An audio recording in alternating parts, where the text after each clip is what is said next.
ہجرت کے دوسرے سال میں کے واقعات کو بیان کر رہے ہیں، اس میں بھی ہم غزوہ بدر کے حوالے سے کچھ باتیں کر رہے تھے۔ اب جب کفار مکہ کو جب یہ باتیں جب پتہ چلی، پھر انہوں نے کیا کیا کہ جب مکے والوں کو جب خبر پہنچی کہ مسلمان مدینے سے نکل چکے ہیں اور انہوں نے جنگ کی تیاری شروع کر دی ہے، جب آپ کو اس کی اطلاع ملی میرے آقا علیہ الصلوۃ والسلام کو کہ مکے والے یوں کر رہے ہیں، تو میرے آقا علیہ الصلوۃ والسلام نے اپنے صحابہ کرام سے مشورہ فرمایا اور انہیں بتایا کہ ہو سکتا ہے کہ اس سفر میں جنگ کی نوبت آ جائے۔ مہاجرین اور انصار دونوں نے نبی پاک علیہ الصلوۃ والسلام کی اطاعت اور آپ کی حفاظت کا پکا ارادے کا اظہار کیا،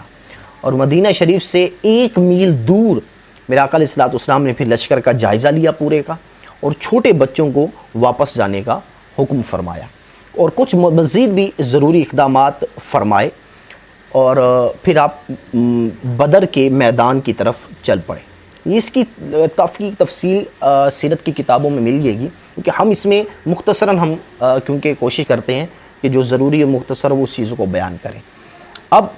کیا ہوا کہ بدر کے میدان کی طرف چل پڑے، جہاں پر کفار مکہ کے آنے کی خبر تھی کہ کفار مکہ بھی بدر میں آئیں گے۔ اب کل فوج کی تعداد 313 ہو گئی تھی، جن میں 60 مہاجر تھے، باقی انصار تھے، اور ادھر ابو سفیان کو بھی مسلمانوں کے نکلنے کی خبر مل گئی، اور اس نے کیا کیا، 2 کام کیے۔ ایک تو یہ کہ اس نے فوراً ایک بندے کو بھیجا کہ مکے میں کہ وہ قریش کو اس کی خبر دے تاکہ وہ اپنے قافلے کی حفاظت کا انتظام کریں، اور دوسرا اس نے کیا کیا کہ خود راستہ بدل کر قافلے کو سمندر کی طرف سے لے کر مکے روانہ ہو گیا۔ تو ابو سفیان کا پیغام جب مکے کے کافروں کو تک پہنچا تو وہ قریش جو ہیں اپنے گھروں سے جنگ کے لیے نکل پڑے، اور قریشی سردار 1000 کے لشکر کی تعداد کا ایک ایسا لشکر نکلے جس میں ہر سپاہی جو ہے نا اسلحے سے بھرا ہوا، خوراک کی تعداد بھی بہت، قریش کے مالدار لوگ باری باری روزانہ 10 اونٹ ذبح کرتے، پورے لشکر کو کھلاتے، تو 1000 کی ان کی تعداد تھی۔ عتبہ بن ربیعہ جو کہ قریش کا سب سے بڑا رئیس تھا، اس پورے لشکر کا یہ سپہ سالار تھا۔ راستے میں انہیں ابو سفیان نے خبر بھی بھیجی کہ ہم نے اپنا قافلہ محفوظ کر لیا ہے، اب باقی لوگ واپس چلے جائیں، اب لڑنے کی ضرورت نہیں ہے۔ اب قریش کے بعض لوگ واپس جانے پر راضی ہو گئے، لیکن کچھ نے جنگ کرنے کی ضد کی، اور بعض قبیلوں کو بھی اس پر راضی کیا۔ تو بہرحال کفار قریش مسلمانوں سے پہلے بدر کے میدان میں پہنچ گئے، اور بہترین اور مناسب جگہ پر انہوں نے قبضے کر لیے کہ جو پکی اچھی زمین تھی۔ جبکہ مسلمانوں کو جنگ کے اعتبار سے صحیح جگہ نہ مل سکی۔ اب دیکھیں ہوا کہ نبی پاک علیہ السلام جب بدر میں پہنچے تو ایسی جگہ پہنچے جہاں پر نہ کوئی کنواں تھا، نہ کوئی چشمہ،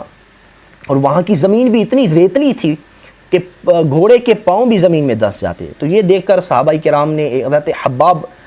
رضی اللہ تعالیٰ نے عرض کیا کہ ہم ایسی جگہ پر مشورہ کے طور پر رائے دی کہ ہم ایسی جگہ جائیں آگے بڑھ کر جہاں پانی کا ایک چشمہ بھی ہے، وہاں پر ہم قبضہ کر لیں، کیونکہ اسی چشمے سے جو کافر کنویں پر قبضے کر گئے ہیں تو وہیں پر ہی اس چشمے سے کنویں پر پانی جاتا ہے۔ تو بہرحال خدا کی شان دیکھیں تو یہ رائے پسند بھی آئی، اس پر عمل بھی کیا گیا، اور خدا کی شان کے بارش بھی ہو گئی، جس سے جو ہے نا میدان کی جو مٹی تھی اور ریت یہ جم گئی۔ اب ریت چیتی تھی وہ جم گئی، اور مسلمانوں کے لیے چلنا پھرنا بالکل آسان ہو گیا۔ اب کافروں کی زمین، اب وہ کچی زمین پر تھے اور وہ بارش کی وجہ سے کیچڑ ہو گئی، جس سے ان کے لیے چلنا پھرنا مشکل ہو گیا، اور مسلمانوں نے بارش کا پانی روک کر جگہ جگہ حوض بنا لیے تاکہ یہ پانی غسل کے وقت، وضو کے وقت کام بھی آئے۔ اور اس احسان کو اللہ تبارک و تعالیٰ نے بھی جو فرمایا، اس کو قرآن پاک میں بھی فرمایا کہ سورۃ انفال کے اندر کہ خدا نے آسمان سے پانی برسایا تاکہ وہ تم لوگوں کو پاک کر دے۔ تو یوں اس انداز سے پھر یہ معاملات ہوئے۔ السلام علیکم ورحمۃ اللہ وبرکاتہ۔